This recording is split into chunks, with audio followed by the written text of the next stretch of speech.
Hello student, welcome to O2 and digital education. Myself Amit Nagar, science teacher. Student, आज जो हमारा chapter चल रहा है माइक्रो ऑर्गेनिजम्स फ्रेंड एंड फो, उसका मोस्ट ऑफ जो पार्ट है हमने कवर कर लिया है। उसके मैंने आपको MCQs करा दिए हैं, वेरी शॉर्ट करा दिए हैं, कुछ शॉर्ट करा दिए हैं। आज मैं आपको कुछ शॉर्ट और लॉन्ग क्वेश्चन कराने वाला हूँ, ठीक है। और आज ये चैप्टर कंप्लीट रूप से क्या हो जाएगा, फिनिश हो जाएगा। ओके, तो स्टार्ट करते हैं।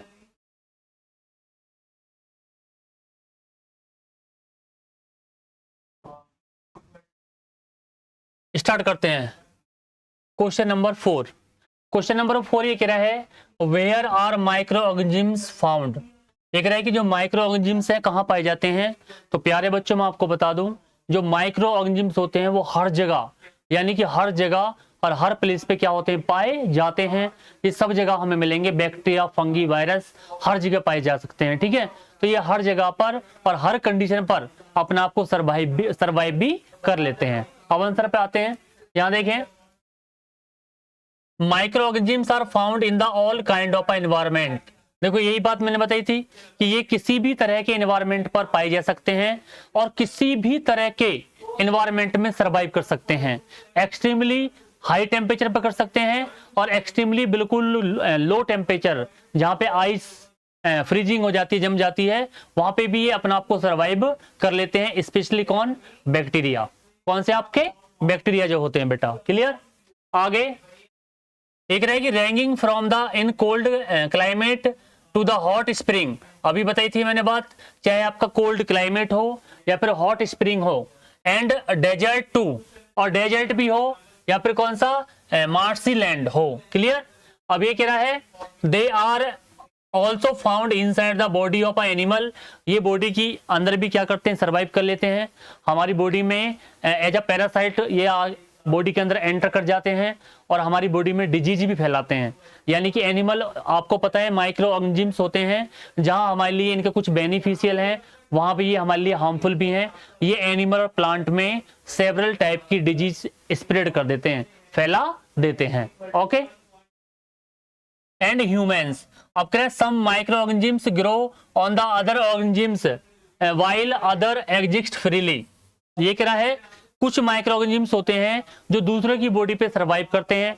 बताया था मैंने आपको कौन सा? वायरस जो होते हैं बेटा वो होस्ट बॉडी, यानी कि दूसरे की जो बॉडी होती है उसकी बॉडी पर सर्वाइव करेंगे और उसी से अपना न्यूट्रिशन लेना स्टार्ट कर देते हैं। ओके, तो आपको पता होना चाहिए प्यारे बच्चों, जो माइक्रो ऑर्गेनिजम्स होते हैं वो ऑल काइंड ऑफ एनवायरमेंट पर सर्वाइव कर सकते हैं और ऑल काइंड ऑफ एनवायरमेंट में पाए जा सकते हैं। ओके, आई होप आपको ये क्वेश्चन समझ में आया होगा।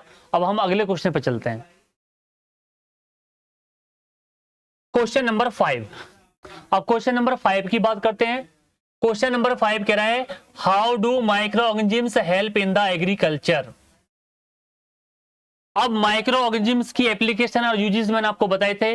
हर क्षेत्र में, हर एरिया में इनका एक अपना एक ग्रेट इंपॉर्टेंट रोल है और एग्रीकल्चर में भी एक इनका स्पेशलिस्ट, एक स्पेसिफिक इंपॉर्टेंट रोल है।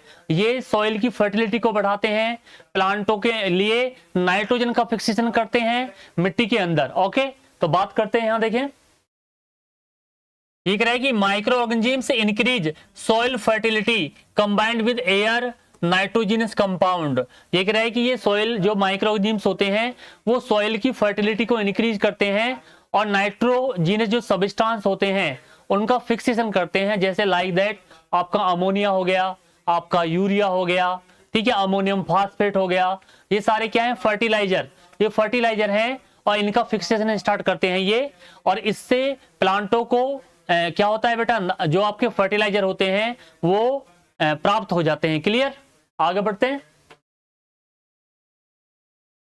दिख रहा है कि बैक्टीरिया लाइक राइजोबियम। अब राइजोबियम के बारे में मैंने आपको बताया था। राइजोबियम में एक बैक्टीरिया होता है और एक फैमिली होती है लेगमिनस।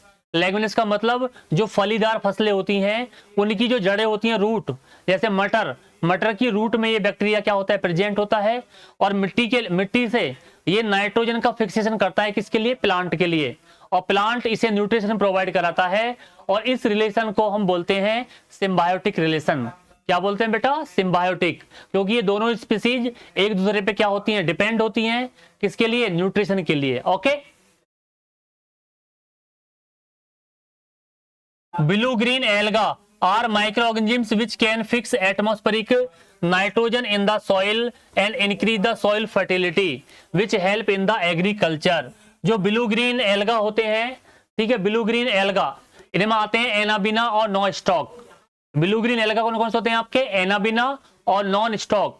नॉन स्टॉक होते हैं ये ब्लू ग्रीन एल्गा होते हैं जो मिट्टी के अंदर क्या करते हैं बेटा? फिक्सेशन करते हैं किसका? नाइट्रोजन का। किसके लिए? सॉइल को फर्टाइल बनाते हैं, और जब फर्टाइल बनाते हैं तो सॉइल की जो मिट्टी की जो फर्टिलिटी है वो क्या होती है? बढ़ जाती है, और जब बढ़ जाती है तो प्रोडक्शन जो प्रोडक्टिविटी होती है वो इंक्रीज हो जाती है। क्लियर? तो ये आपको पता होना चाहिए। इस तरह से जो हमारे जो माइक्रो ऑर्गेनिजम्स होते हैं वो एग्रीकल्चर में एक इंपॉर्टेंट रोल निभाते हैं, और जो क्रॉप्स प्रोडक्शन होता है उसको बढ़ाने में हमारी हेल्प करते हैं। और स्पेशली इनमें क्या होते हैं आपके? बैक्टीरिया। अब बैक्टीरिया क्या होते हैं? ये मिट्टी के अंदर कुछ जो आपके माइक्रो एलिमेंट जो होते हैं प्लांट की ग्रोथ के लिए, फास्फोरस, नाइट्रोजन, पोटेशियम, इनकी मात्रा को बढ़ाते हैं ताकि सॉइल की फर्टिलिटी बढ़ जाए। और जब सॉइल की फर्टिलिटी बढ़ जाएगी तो प्लांटों को एक अच्छी तरह से न्यूट्रिशन क्या हो जाएगा? प्रोवाइड हो जाएगा। ओके, आगे बढ़ते हैं।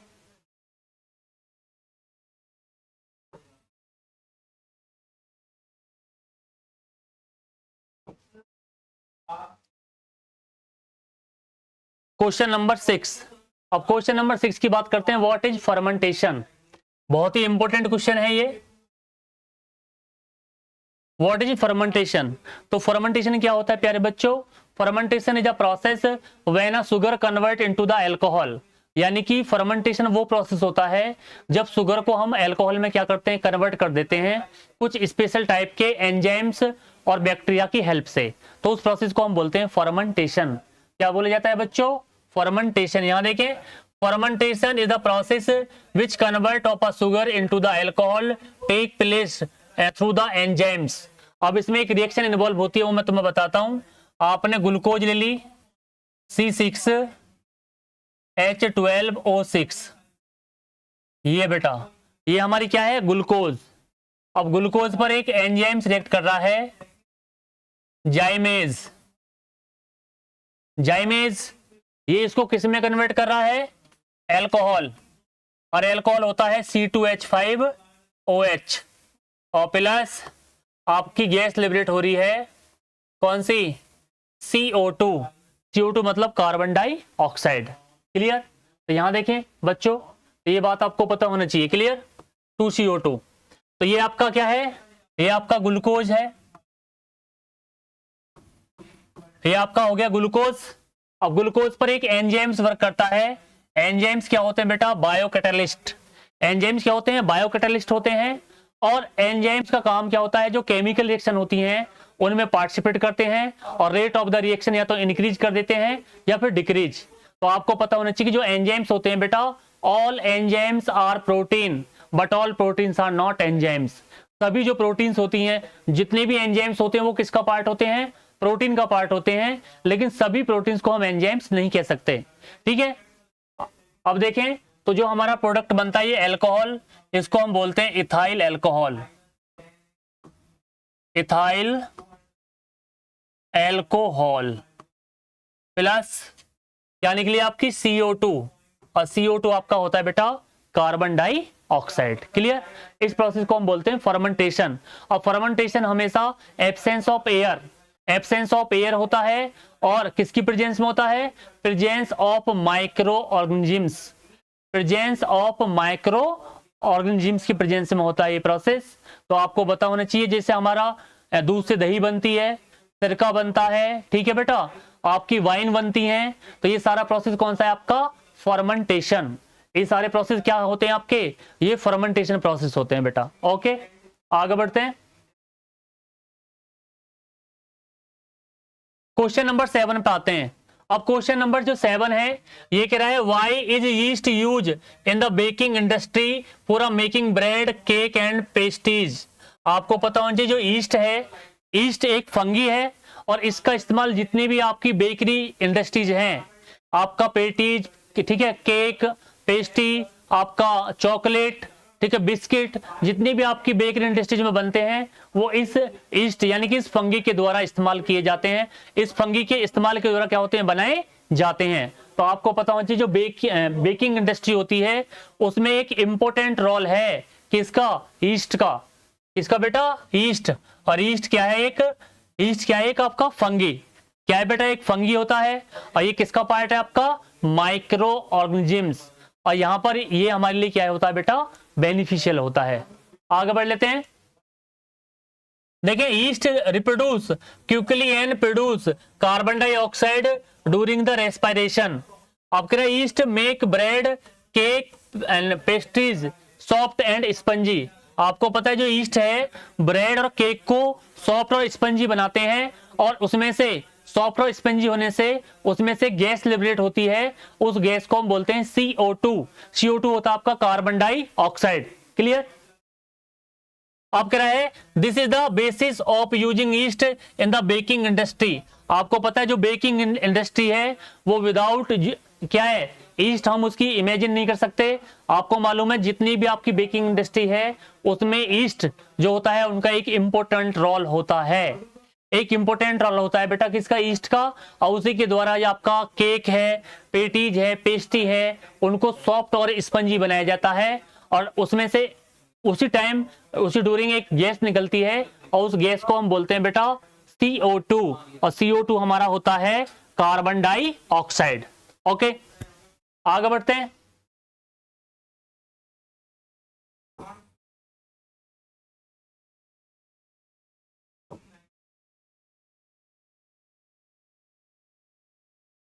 नाइन क्वेश्चन की बात करते हैं। ये कह रहा है कि व्हाट आर कम्युनिकेबल डिजीज। अब कम्युनिकेबल डिजीज क्या होती है बेटा, अब मैं आपको बता दूं जो बीमारियां होती है ना बेटा, बीमारियां वो दो तरह की होती हैं। तो एक्यूट और एक होती है कम्युनिकेबल या फिर क्रॉनिकल। अब एक्यूट और क्रॉनिकल में क्या डिफरेंस होता है, एक्यूट वो डिजीज होती हैं जो एक शॉर्ट टाइम के लिए होती हैं, और क्रॉनिकल वो होती हैं जो एक लॉन्ग टाइम के लिए हमारी बॉडी को अफेक्ट करती हैं। उसके बाद दूसरी होती है आपकी कम्युनिकेबल और एक होती है नॉन कम्युनिकेबल। अब कम्युनिकेबल वो होती है इन्फेक्टियस, यानी कि जो इन्फेक्शन के द्वारा, अगर सपोज करो आपको या मुझे एक बीमारी है, अगर आप और मैं कांटेक्ट में हैं तो वो बीमारी मुझसे आपको हो सकती है और आपसे मुझको हो सकती है। तो ऐसी बीमारी को हम बोलते हैं बेटा कम्युनिकेबल। कुछ बीमारी जैसे आपका कौन सा है, अस्थमा है आपका, अस्थमा, ट्यूबरक्लोसिस, टीबी जो होती है बेटा, ठीक है, ये ऐसी बीमारियां हैं अगर आप उस पर्सन के कांटेक्ट में है लगातार तो वो बीमारियां आपको भी हो सकती हैं।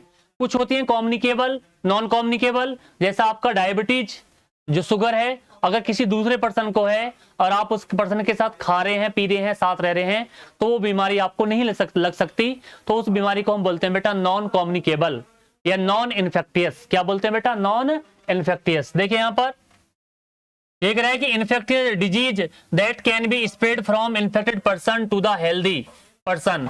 अभी ये बात तो बताई थी कि बेटा कम्युनिकेबल डिजीज वो होती हैं जो इन्फेक्टियस होती हैं, यानी कि एक पर्सन से दूसरे पर्सन में क्या हो सकती हैं, जा सकती हैं। तो ऐसी बीमारियों को हम बोलते हैं कम्युनिकेबल या फिर आपका इन्फेक्टियस डिजीज। ओके, आगे बढ़ते हैं। अब कह रहा through the mediums like air, water and food और physical contact are known as communicable disease. इसके एग्जाम्पल आप ले सकते हैं, ऐसी कौन कौन सी बीमारी है। इसका आपका कोरेला।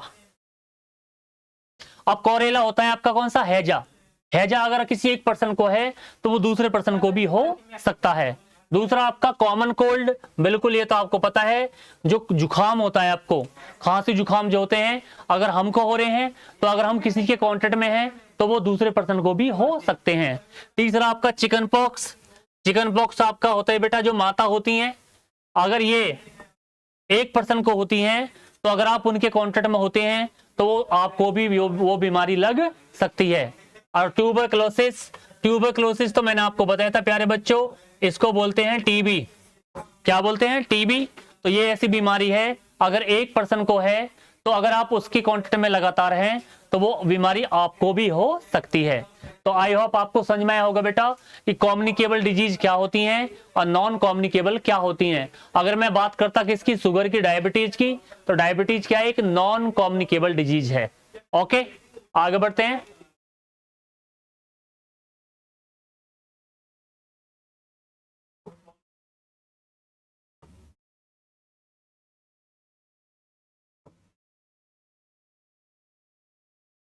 अब लॉन्ग क्वेश्चन की बात कर लेते हैं थोड़ा सा। ये कह रहा है कि explain why antibiotic do not work against the flu और infection cause by the virus. आपको मालूम है कि जो एंटीबायोटिक होती हैं हमारी, एंटीबायोटिक जो होती हैं वो फ्लू और वायरल इन्फेक्शन, वायरस के इन्फेक्शन के अगेंस्ट यूज में नहीं लाई जाती हैं। ऐसा क्यों? तो आंसर पढ़ लेते हैं। ये कह रहा है कि virus can not be killed by using antibiotic as their cell pathway are different from that of the bacteria. ये कह रहा है कि जो एंटीबायोटिक्स होती हैं हम उनको बैक्टीरिया या फिर फंगी के इन्फेक्शन के अगेंस्ट यूज करते हैं। वायरस को एंटीबायोटिक्स के द्वारा ट्रैक नहीं किया जा सकता, उसको मारा नहीं जा सकता। तो इसी वजह से हम क्या है, जो वायरल वाली डिसीज होती हैं जो वायरस से फैलती हैं उनके अगेंस्ट एंटीबायोटिक्स यूज नहीं करते हैं। ओके, आगे। It means taking antibiotic to get rid of flu any other viral infection is useless. अगर आप एंटीबायोटिक यूज कर रहे हैं और आपको वायरस से इन्फेक्शन है तो वो आपका कुछ भी काम नहीं करेगी, वो आपकी बॉडी में क्या है, आपको रिलीफ बिल्कुल नहीं देगी। उसका जो यूज है वो आपके लिए बिल्कुल खराब है, वो आपके लिए क्या है, यूजलेस है। Okay, because it do not reduce the strength of a virus and not does it reduce the duration of a infection. एक रहा है कि ना तो ये वायरस को मारेगी और ना जो आपकी बॉडी में इन्फेक्शन लगा है किसकी वजह से, वायरस की वजह से, उसको कम करेगी। क्लियर? तो आपको पता होना चाहिए प्यारे बच्चों कि एंटीबायोटिक जो होते हैं उनका इस्तेमाल हम वायरस वाली डिजीज के लिए नहीं करते हैं। ओके, किसके लिए करते हैं? बैक्टीरिया और फंगस वाली बीमारी के लिए हम एंटीबायोटिक्स क्या करते हैं, यूज करते हैं। ओके,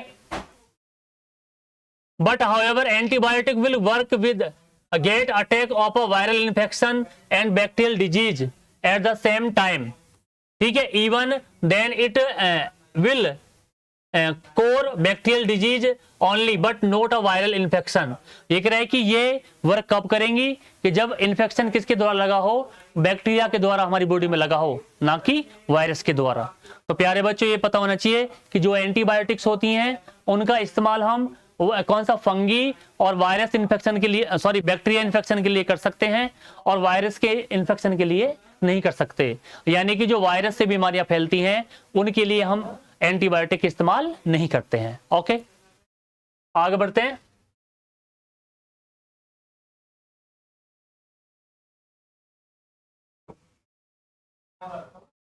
क्वेश्चन नंबर सेकंड देखते हैं। ये कह रहा है कि mention any 2 of 3 way through which pathogens are transmitted. यानी कि 3 या 2 वे बताओ जिसके द्वारा जो पैथोजेंस होते हैं वो ट्रांसमिस यानी कि ट्रांसफर हो जाते हैं one body to another body. ठीक है, या एनवायरमेंट से बॉडी के अंदर। तो पहला देखें यहां पर, देख रहा, व्हेन अ पर्सन स्नीज और cough and tiny droplet containing number of a disease causing microorganisms come out of a mouth and are released into the air, they are transmitted to the healthy person while breathing। ये कह रहा है कि जब कोई infected person है, किसी को बीमारी है, अगर वो खांस रहा है, छींक रहा है या थूक रहा है तो जो उसके जो पार्टिकल्स होते हैं वो एयर में प्रेजेंट होते हैं। अगर वो कोई हेल्दी पर्सन उस कॉन्टेक्ट में है या वहां से जा रहा है तो एयर के द्वारा वो उनकी बॉडी में जा सकते हैं और वो उस हेल्दी पर्सन को इन्फेक्टेड कर सकते हैं। ओके, दूसरा सेकंड है by making direct contact with the infected person pathogens are transfer to the healthy person. बिल्कुल, आपको मालूम है कि अगर कोई बीमार पर्सन है या उसको डिजीज है तो आप उसके कांटेक्ट में हैं, ठीक है, उसके साथ रहते हैं, खाते पीते हैं, तो वो बीमारी भी आपकी बॉडी में जा सकती है। ओके, थर्ड है carriers of a pathogens also help there in transmission। for instance when a fly sit on the animal excreta of a garbage harmful disease causing microbes stick to legs, and when this fly sit on the food items pathogens get transferred to them of a contaminated food items cause serious disease when it eaten by the healthy person। आपको पता होना चाहिए प्यारे बच्चों कि अगर ये आपकी हाउस फ्लाई जो होती है, ये क्या है, ये डर्टी प्लेस पे जाती है और उसके द्वारा ये कहाँ पर हमारे जो फूड आइटम्स होते हैं उन पे जाकर सिट हो जाती है, बैठ जाती है। उसके थ्रू ये जो आपका जो फूड मटेरियल्स हैं, खाने के जो पदार्थ हैं, जब हम उन्हें यूज करते हैं तो वो कंटामिनेटेड हो जाते हैं, संक्रमित हो जाते हैं उससे, और जब हम उसको खाते हैं तो वो आपके माइक्रोब्स उस खाने के थ्रू हमारी बॉडी के अंदर चले जाते हैं और हम उस बीमारी से क्या हो जाते हैं, इन्फेक्टेड हो जाते हैं। तो ये वो वे थे जिससे जो माइक्रोब्स हैं वो ट्रांसमिट हो जाते हैं, यानी कि ट्रांसफर हो जाते हैं कहां से, एक क्या हेल्दी पर्सन में, किससे, एक इन्फेक्टेड पर्सन से या फिर इन्वायरमेंट से। ओके, आगे बढ़ते हैं।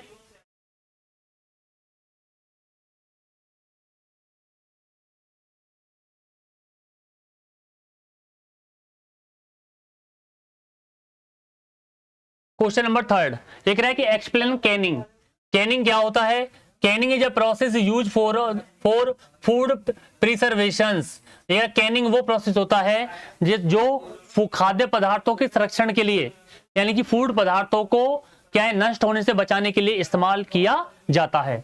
इसमें देखें, देख रहे heat at a certain temperature and for a limit period of a time is use to kill the harmful micro organisms as well as enzymes. देख रहा है कि एक लिमिट टाइम में और एक लिमिट टेम्परेचर पर इसका इस्तेमाल हार्मफुल माइक्रो ऑर्गेनिजम्स को, ठीक है, और एंजाइम्स को किल करने के लिए, मारने के लिए इस्तेमाल किया जाता है, ताकि जो हमारे जो फूड सब्सटेंस हैं वो डिस्ट्रॉयड होने से क्या हो जाए, बच जाएं, यानी खराब होने से बच जाएं। ओके, आगे बढ़ते हैं। This method also involves the remove of oxygen gas and to the avoid post process contamination by the air tight sealing of a food items. देख रहे हैं कि जो फूड आइटम्स होते हैं उनको जब हम पैक करते हैं पिन्नियों में, पॉलिथीन में, वहां पे भी इनका इस्तेमाल किया जाता है। और उसमें हम क्या भरते हैं, आप एक एंटीऑक्सीडेंट गैस भरते हैं। जैसे मोस्टली आपको मालूम है कि जितनी भी जो फूड आइटम्स होते हैं उनमें आपकी कौन सी भरी जाती है, नाइट्रोजन।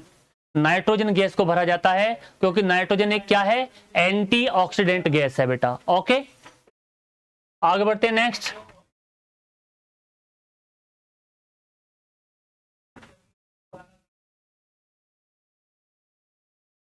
क्वेश्चन नंबर 4 देख रहे हैं, explain how malaria is transmit to the human. Malaria किस तरह से ह्यूमन में फैलता है। आपको मालूम है मलेरिया एक फीवर होता है और ये किसके द्वारा, मॉस्किटो यानी कि मच्छर के द्वारा फैलता है। और वो मच्छर होता है आपका फीमेल, ठीक है, फीमेल मच्छर होता है एनाफिलीज, उसके द्वारा फैलता है। और वो जो मच्छर जो होता है उसकी बॉडी में एक पैरासाइट चला जाता है और उस पैरासाइट का नाम होता है बेटा प्लाज्मोडियम। क्या होता है प्यारे बच्चों, Plasmodium.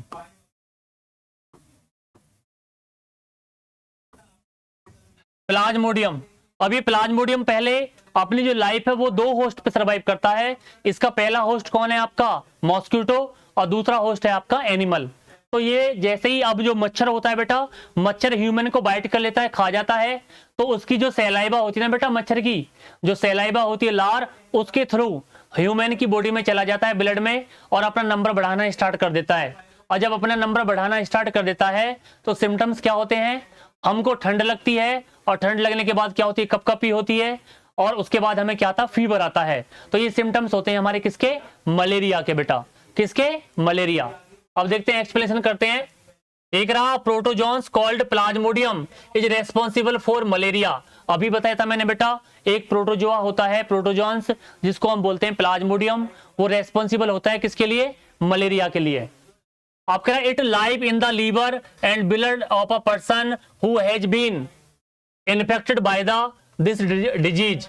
A female anopheles mosquito when sucks the blood from the infected person, ठीक है, Plasmodium along with the blood is taken into the stomach। ये कहाँ चला जाता है बेटा, स्टमक में पहुंच जाता है। आप कह रहे हैं, the plasmodium here multiple itself and reach the salivary gland of the mosquito। देख रहा है कि जो प्लाज्मोडियम है यहाँ पर अपना नंबर बढ़ाता है और कहाँ पहुंच जाता है, जो सेलिवरी ग्लैंड होती है बेटा किसकी, मॉस्किटो की। और वहां पे एक स्टेज होती है कौन सी, स्पोरोजोइट्स। स्पोरोजोइट जब कंडीशन में आ जाता है तो वो स्टेज होती है कौन सी, इसकी इन्फेक्शन की स्टेज। तो लार के थ्रू ये ह्यूमन की बॉडी में चला जाता है और वहां पे अपना नंबर बढ़ाता है। और जब अपना नंबर बढ़ाता है तो ये इसके सिम्टम्स क्या होते हैं, ह्यूमन को, पर्सन को ठंड लगेगी और कप कपी लगेगी और तुरंत क्या आएगा बेटा, फीवर आएगा। आप कह रहे हैं now when this mosquito bite a healthy person it inject plasmodium along with saliva to him.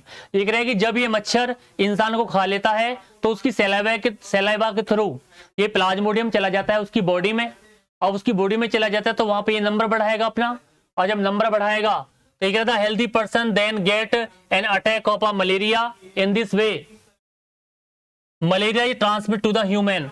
और जब ये नंबर बढ़ाएगा अपना तो बॉडी में क्या है, कुछ चेंजेस होंगी, बॉडी का टेम्परेचर कम होगा, ठंड लगेगी, कपकपी चढ़ेगी और तुरंत हमें क्या आएगा, फीवर। अब मलेरिया की आपको मालूम है प्यारे बच्चों, मलेरिया की जो दवाई होती है वो कौन सी होती है, एक दवाई होती है आपकी कुनैन, एक कुनैन होती है बेटा टैबलेट। तो जब डॉक्टर आपको मलेरिया के सिम्टम देखता है तो आपको टैबलेट देता है किसकी, कुनैन। और कुनैन एक प्लांट से प्राप्त की जाती है और उस प्लांट का नाम है बेटा सिनकोना। सिनकोना एक प्लांट होता है, उससे दवाई, उसकी जो छाल होती है ना, छाल, उसकी जो बार्क होती है उससे ये दवाई बनाई जाती है बेटा आपकी कौन सी, कुनैन, जो किसके ट्रीटमेंट में इस्तेमाल की जाती है, ये इसका इस्तेमाल करते हैं for the treatment of malaria, malaria के ट्रीटमेंट में इस्तेमाल करते हैं। और प्लांट कौन सा होता है आपका, सिनकोना। और सिनकोना से हम कौन सी दवाई बनाते हैं आपकी, कुनैन। कौन सी बनाते हैं प्यारे बच्चों, कुनैन बनाते हैं बेटा, कुनैन जो टैबलेट होती है।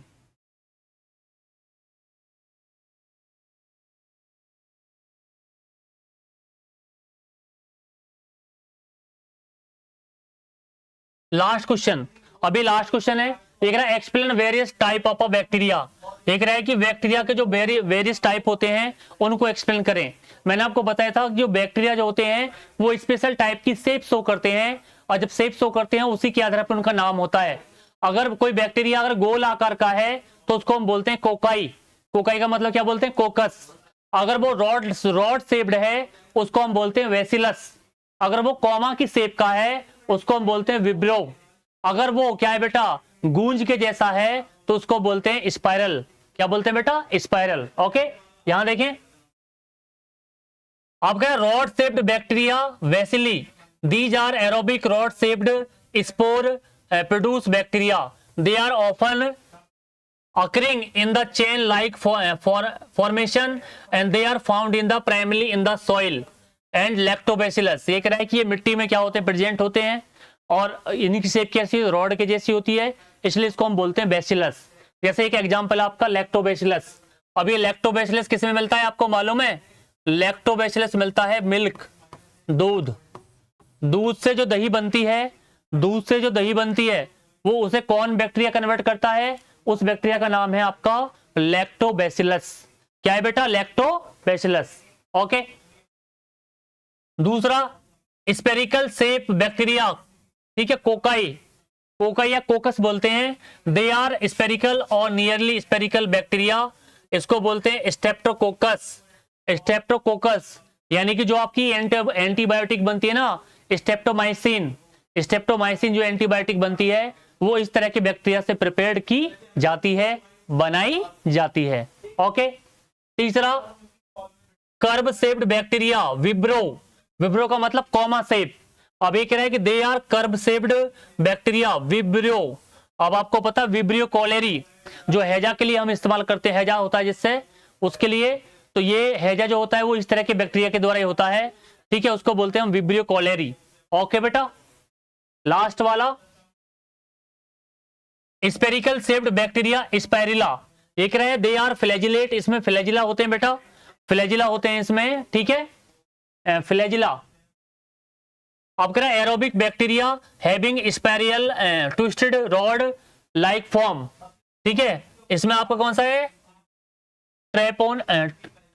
ट्रेपेनोनीमा, ट्रेपेनोनीमा ये बैक्टीरिया होता है, इसकी शेप होती है किसकी बेटा, स्पाइरल जैसी। स्पाइरल का मतलब बेटा गूंज की जैसी। तो ये आपकी क्या थी, बैक्टीरिया। बैक्टीरिया को उसकी शेप के आधार पर 4 पार्टों में डिवाइड कर दिया है। पहला आपका कौन सा, कोकाई या कोकस जो गोल आकार के होते हैं। दूसरा आपका बेसिलस जो रॉड शेप्ड होते हैं। तीसरा आपका विब्रो, विब्रो का मतलब जो कॉमा शेप्ड होते हैं। और चौथा आपका स्पाइरल, स्पाइरल का मतलब जो गूंज के जैसे होते हैं बेटा, किसके जैसे, गूंज के। तो ये चैप्टर आपका कंप्लीट रूप से फिनिश हो गया है प्यारे बच्चों। अब नेक्स्ट चैप्टर में मिलते हैं। अब ये चैप्टर आपको अगर अच्छा लगा हो तो चैनल को लाइक करें, सब्सक्राइब करें, और नेक्स्ट वीडियो के साथ मिलने वाले हैं हम नेक्स्ट चैप्टर के साथ। तब तक थैंक यू, बाय बाय।